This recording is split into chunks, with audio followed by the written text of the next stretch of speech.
Welcome to another Gamma Partner Artist Feature interview. Today we speak with Luciana Guerra. We speak to her about her long-spanning 20-year career as a fine artist, art director, and curator.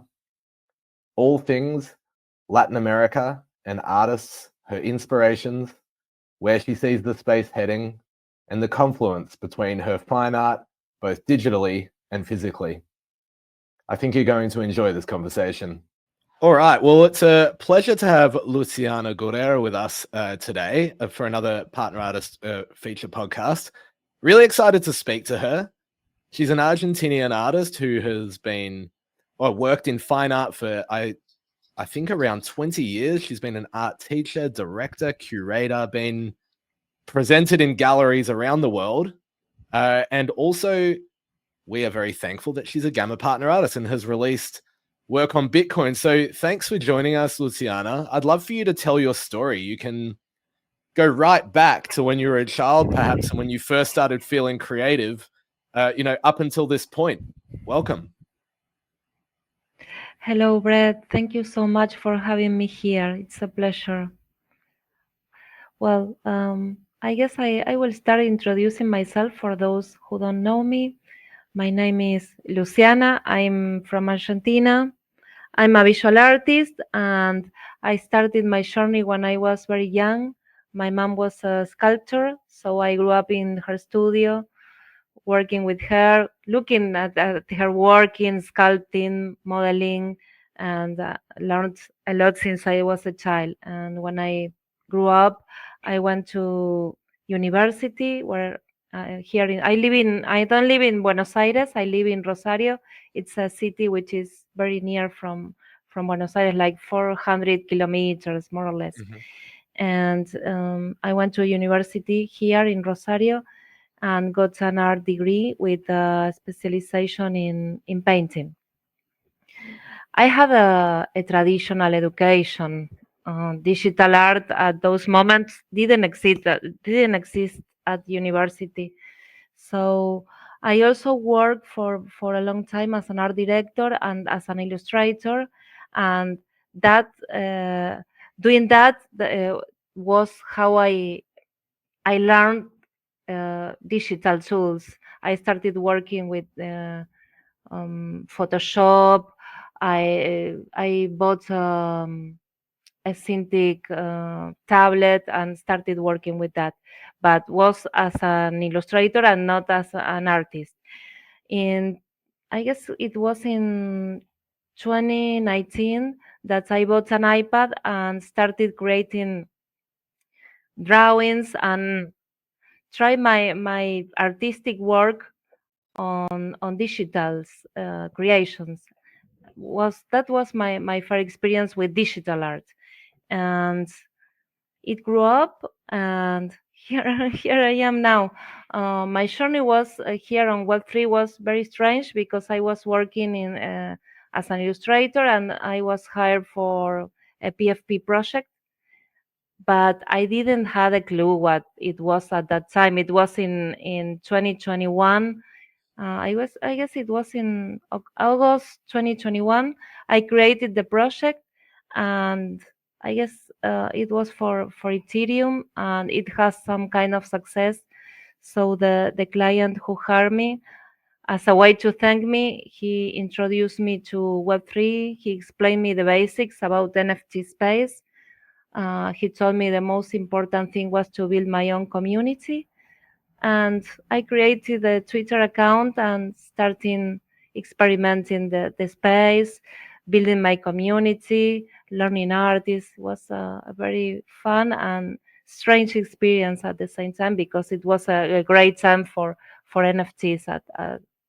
It was in October 2021, and things were very crazy at that moment. So more or less, that's my story and how I get here.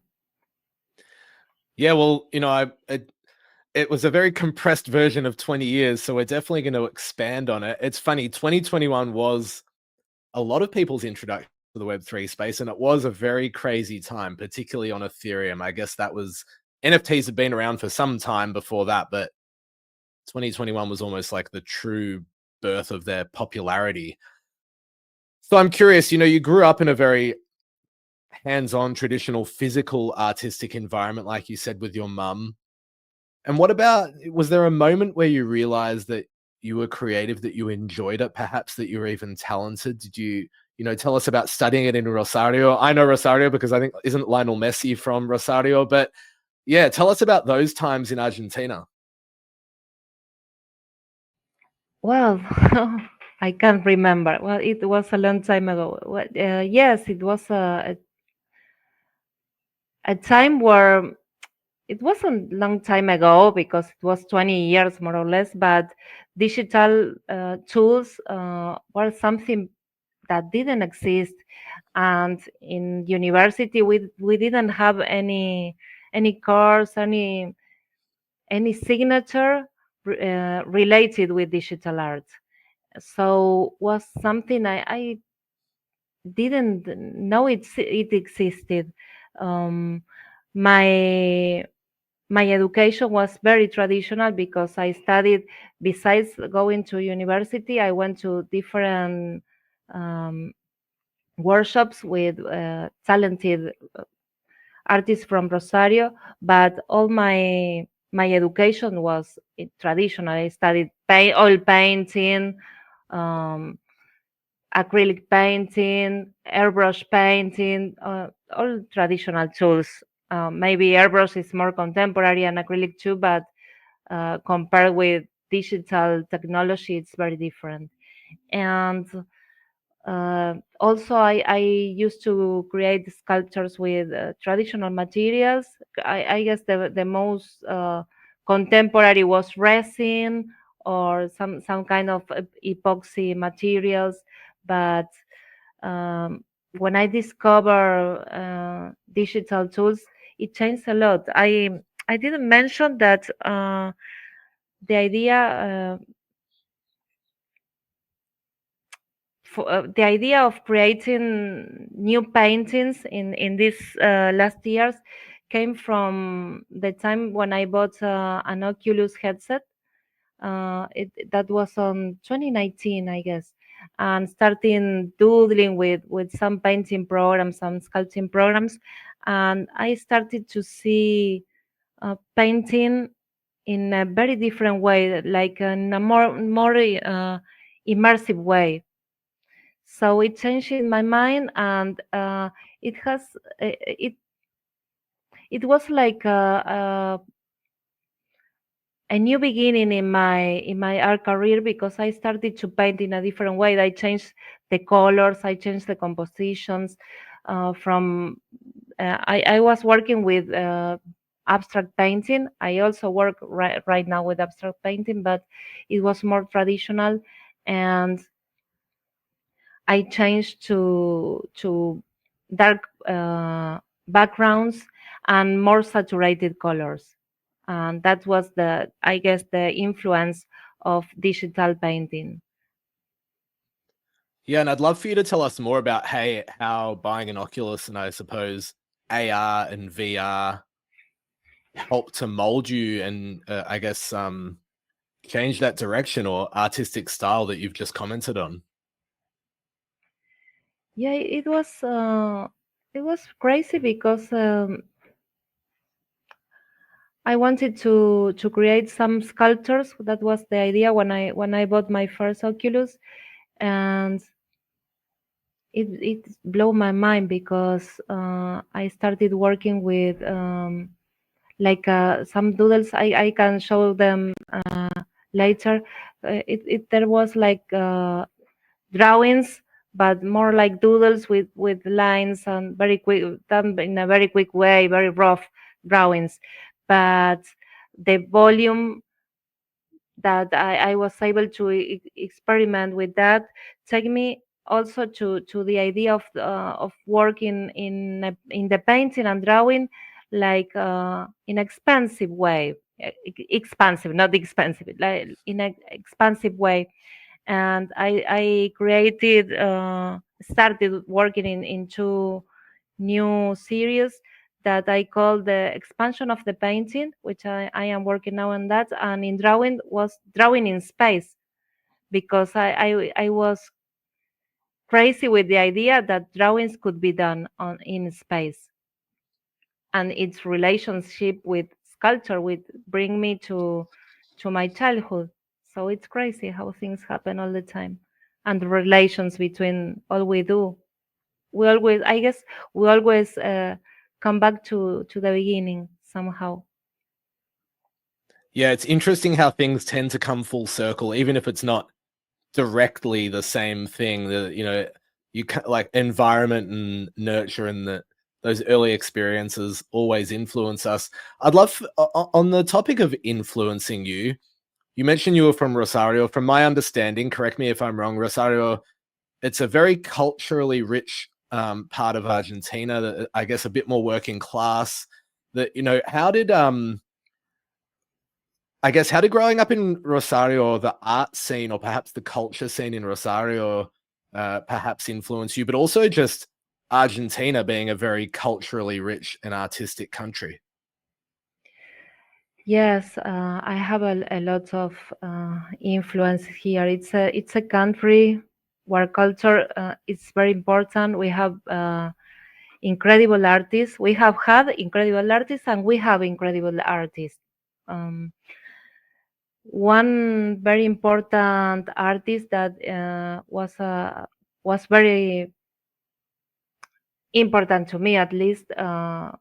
I think forever, was Antonio Berni, which was an artist known for his collages or collage. I don't know how to pronounce it. Collages. Correct. Both are fine.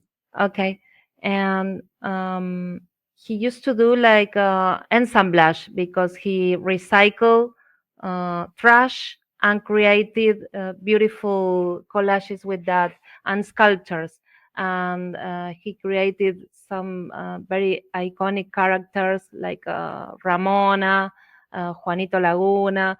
Right now we are having, it has been 100 years since he was born. He's already dead, but we have in our museum in Rosario a very important exhibition which displays all his career and his more important artworks. So, and in Buenos Aires, in the National Art Museum, there is a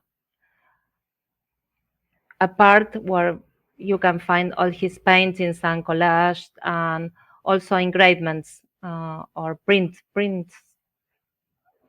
He was a very good printer too. Fantastic. So Yes, having yes. visited there myself a couple of times actually. Oh, cool. uh, I've been very very aware. I've actually seen his work, but also just Oh, like do you know him? yeah. Cool. In Buenos Aires, we saw some of it, and yeah, interestingly, like you said, such a culturally rich country, from Yes. visual art to dance to music to food, even the football. Like, it's a very passionate country. Yes, it is. Yeah, and tell us about your career as an art director and a curator, and working in that fine art environment, and how that's influenced you now, and more about, I suppose, the journey into digital art. Have you retained some of that traditional the traditional aspect to how you operate? Yes. Well, I think I have done a lot of things. I work. I am still working as an art director, because I started as an illustrator several years ago, and then I created a team of illustrators, and we work together. I direct the projects, and they are mainly focused on children illustration books. It's something very different. Um, Also, I work a lot with rock bands and covers for albums or merchandising, like T-shirts, things like that. And it's a very interesting experience working with a team, with different ideas, with different visions of the same things. It's very uh, very interested in this way. And that was as an art director. And as a curator, well, I have curated several exhibitions here in Argentina. Also, I am working now, I am helping an artist that is planning a side event on November, a side event of the Connection, which is going to be in Argentina, and he contacted me to co-curate a space. We are searching different kind of art. It's like more it's like more focus on site-specific art, and it's a very cool experience.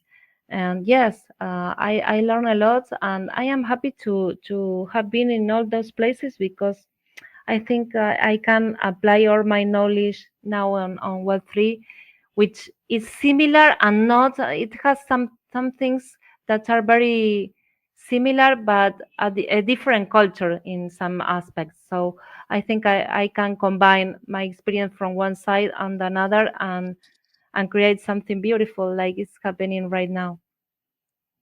What do you think some of those differences are? There is like obviously like a slightly different culture to it. Yeah, I'm curious from your perspective. Yes, I think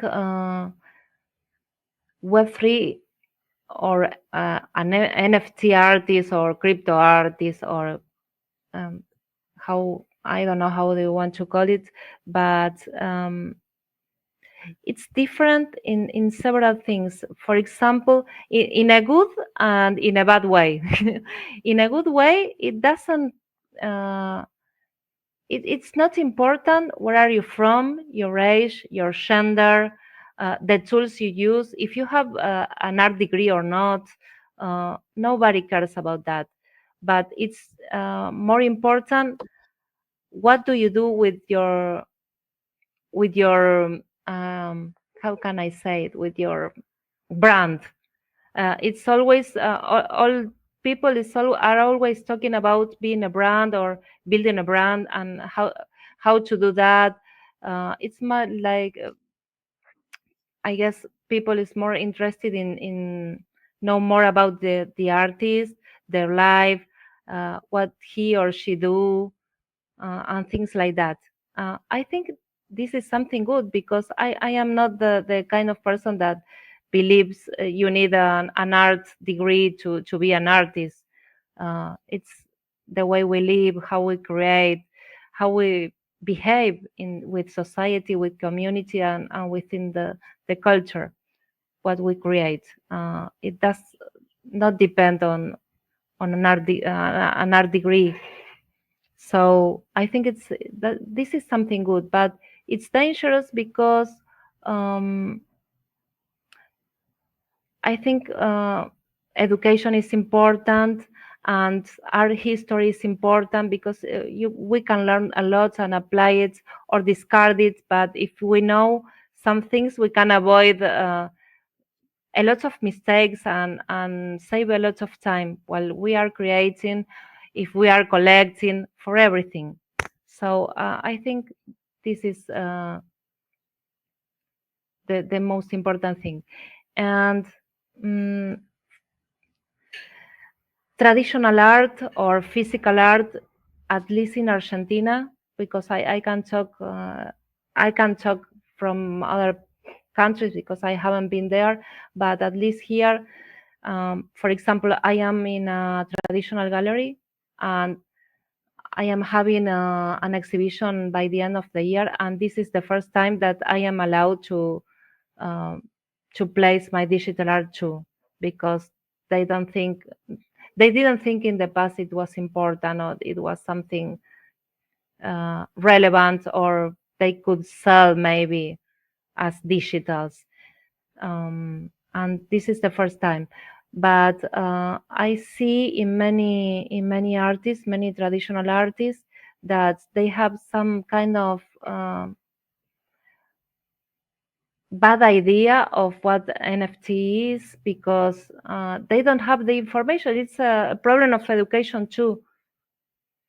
So they think it's something irrelevant when it's not, and this is another thing I don't like.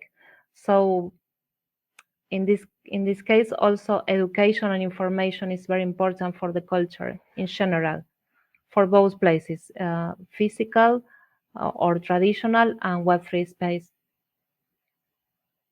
Yeah, I couldn't agree more, and I think obviously that's part of the point of doing these interviews as well, not just to Yeah. highlight and showcase artists and their art, but to show that it is a serious place and that we have artists from, whether or not, like you said, they've studied art or not, creating art, and creating art potentially digitally and physically, and that there is going to be this confluence as we move forward. How was the discussion with that gallery? How did you bring up digital art, and then what was their response, and how did they warm to it? Okay, regarding the gallery, I have been there for a few years, and my digital art wasn't very important for my galleries in a way that she thought it wasn't accurate for an exhibition because it's difficult for selling. So after a few years, I guess she understood that digital art has a place too, and there are lots of people that would love to have it in their homes and collect it. So I think in this way, NFTs help a lot digital art.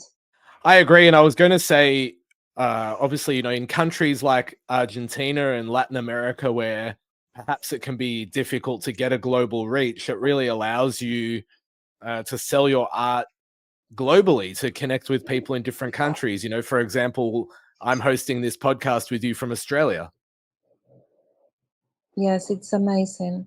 It's incredible how many people I have met in these years, and collectors from all over the world too. So it's incredible. It's more in a place like South America. Uh, if you have been here, you know we are uh, in a very difficult economical situation. So it's a great opportunity for artists to be able to display their art all over the world, and find collectors if they are not in Argentina or in South America, in another place where people is capable of collecting and enjoying the art. 100%.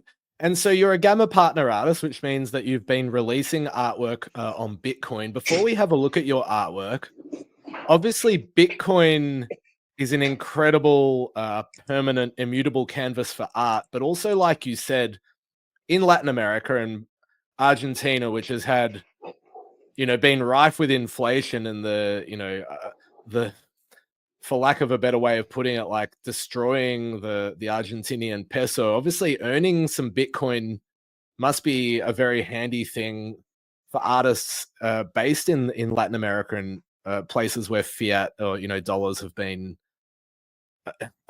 economically, I guess, destroyed, like you said. Yes, yes, yes. It's a very good opportunity. I am not sure if in Argentina it's very good now, because nothing is very good. We have a lot of inflation, and the cost of living is like living in Europe right now.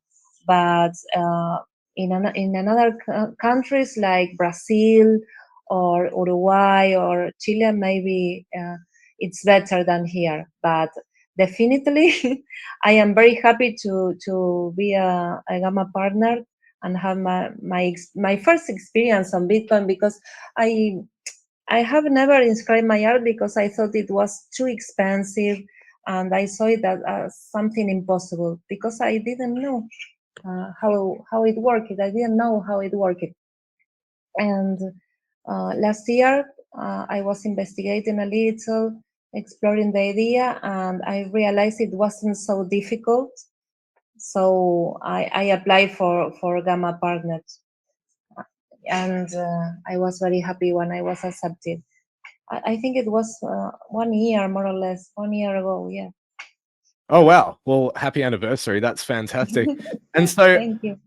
correct me if I'm wrong. I think that this might have been, it was either The Scream of a Woman or this piece, Death of Time, which was your first release as a partner artist. So, yeah, tell us about your artwork, your style, your inspiration, and about this piece. So this painting, it's inspired by two different things. It's a collection, part of a collection I create inspired in my mom, and also it's inspired by states of mind like illness, death, and madness. Because while my mom was very sick for several years, and I saw all those states of mind in her until she died, and it was very hard to see and to live with that. But it's a way to some kind of tribute and a way to heal for, I don't know, for everything. And also it's inspired by chaos, which is my statement, my main art statement. I work with the idea of chaos, but not as a disorder or disorganization. So I see chaos as a new order, as a new beginning. When in a painting you add a new brush stroke, a new line, a new organic form, or a new color, the reality of that painting or of that moment changes and becomes a new one. So I think we are always evolving and starting over and over again. Something like that. It's the main idea of this painting and of this collection, because I have several paintings inspired by these two concepts. Yeah, and thank you for being brave and sharing about your mum and the inspiration behind the piece. I can also see inside the piece, I know that you sometimes work with color palettes as almost a signature within your art.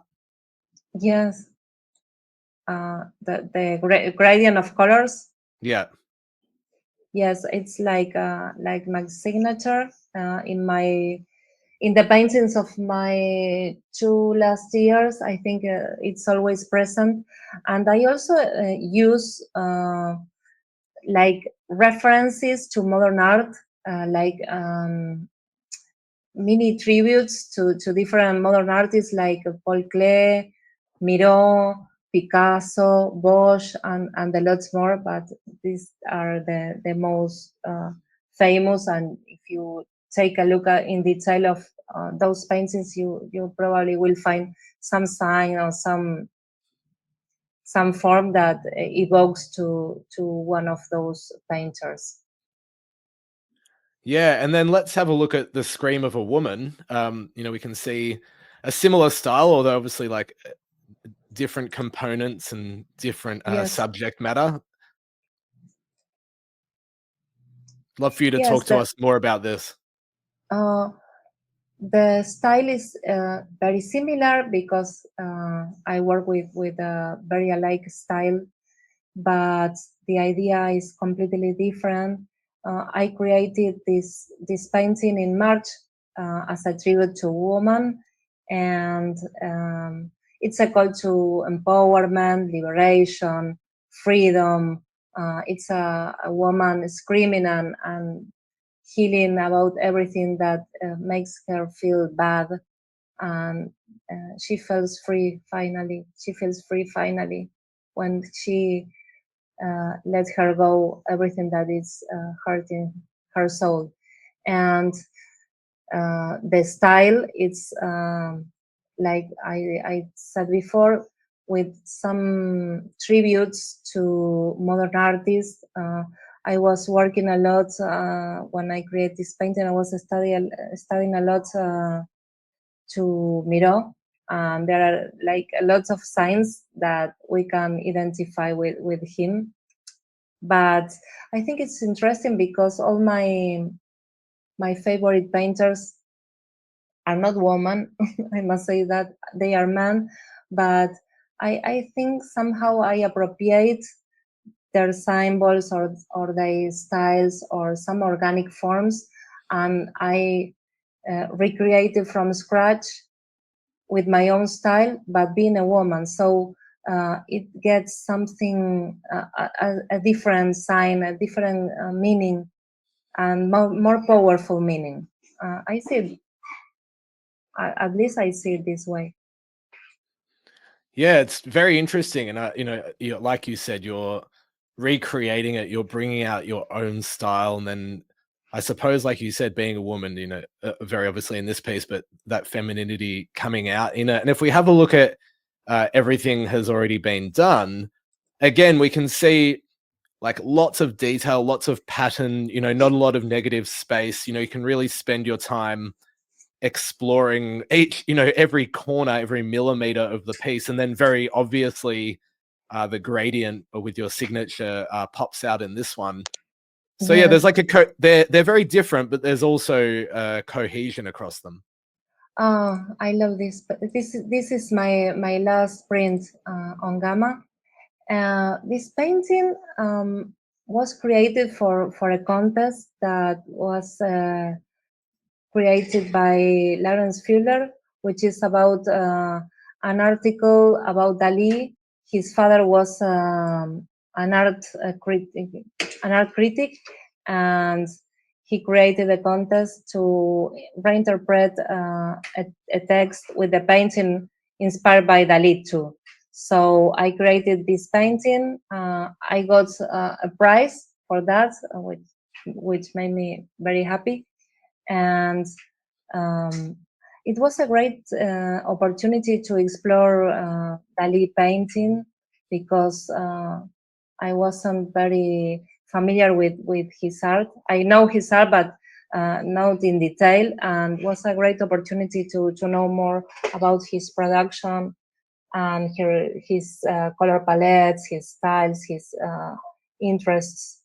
And here we can see also the same contemporary signature with the gradient. It's not a gradient, but it's like a scale with different colors. Um, these represent the main colors I use for the painting in this case. It's always the gradients or the scale, it's the beginning of the painting.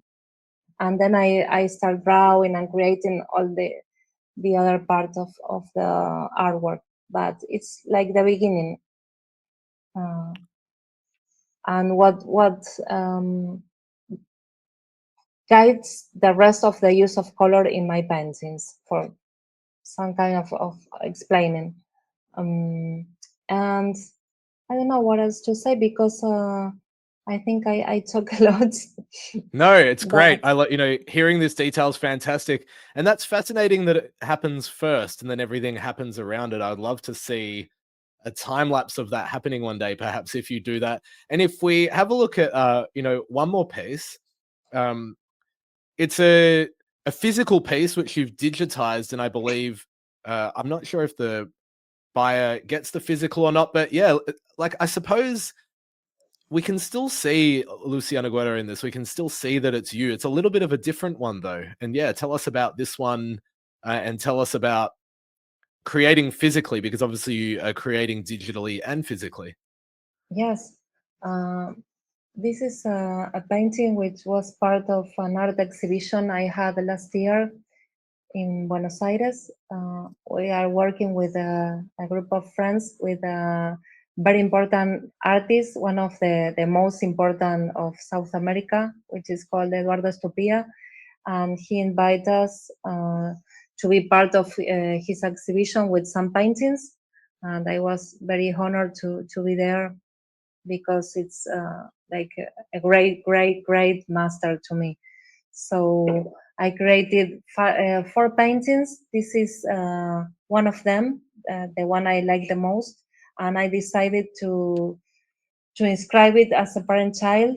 and it's a one-on-one. The first one and the only one I have on Bitcoin.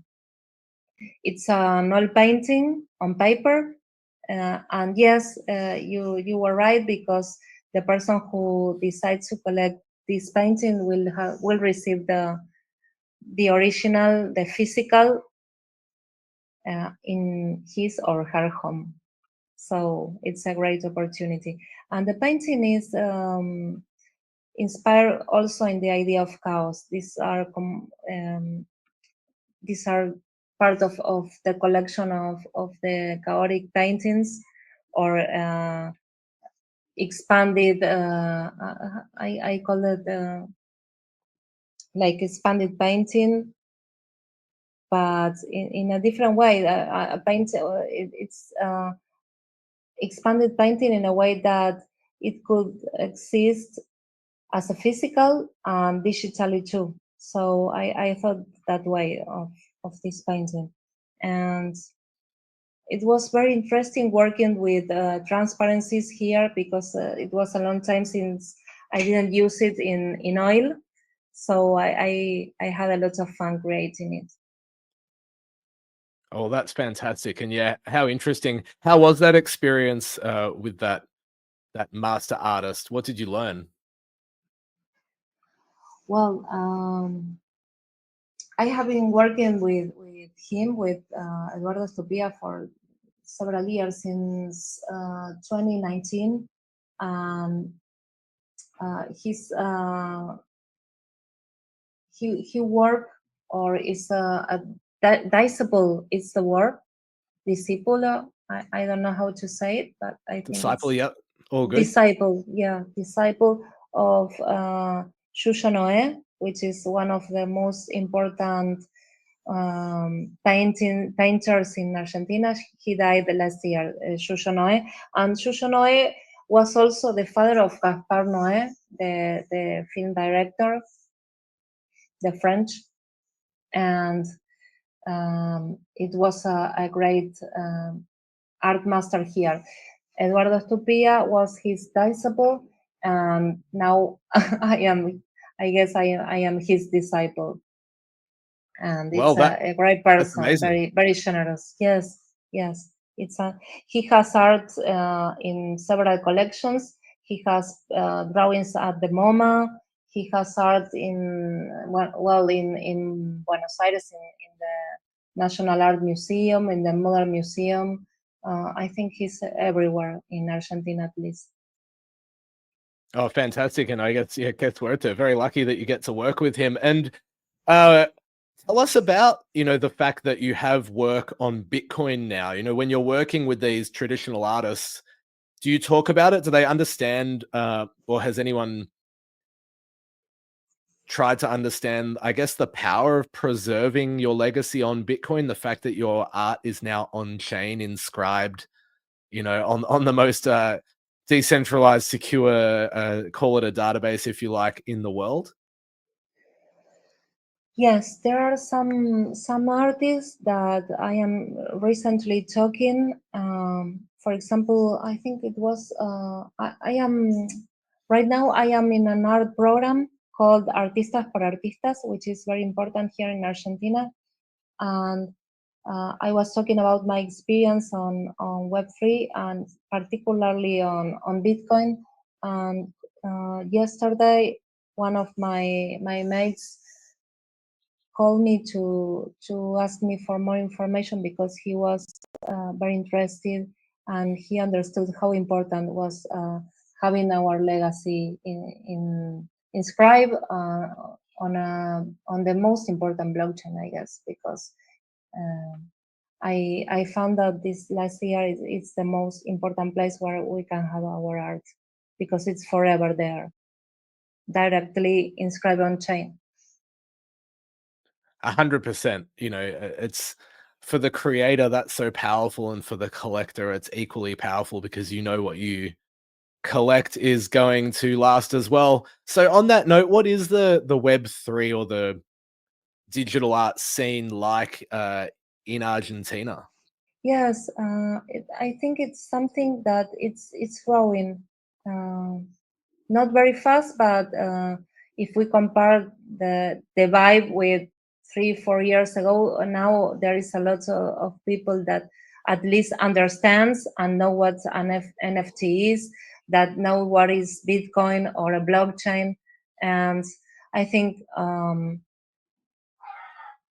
every day more artists are trying to join or understand better what is going on Web3, and particularly on Bitcoin. And we have every year there is a conference of Bitcoin in Argentina. Generally, I think it's in Buenos Aires. I think it's on November. I can't remember the date, but there are a lot of information about the blockchain, about minting art and things like that. And a lot of people goes to those meetings and learn a lot, particularly artists. Oh, that's fantastic, because as you've Yeah. mentioned, obviously there's such a strong artistic culture in Argentina and obviously like across greater Latin America. So the more the merrier. I think the ability to grow that part of the pie and have more people involved and bring that culture into art on chain, I think is, fantastic for everybody, from the artists to the Yes. collectors, just to the whole community. Luciana, it's been such a pleasure chatting with you. Thank you so much for your time. It's been so wonderful to learn more about you and just to hear how experienced you are and what you've brought to Bitcoin and to the digital art scene. So yeah, thank you so much for joining us. No, thank you, Brett, for your patience, because we have some technical issues, and for being here. And I am sorry, but that my pronunciation is not very good, but I did my best. And thank you so much. I am so happy to be on Gamma. So thanks for the opportunity. Thank you so much. An absolute pleasure. Thanks so much.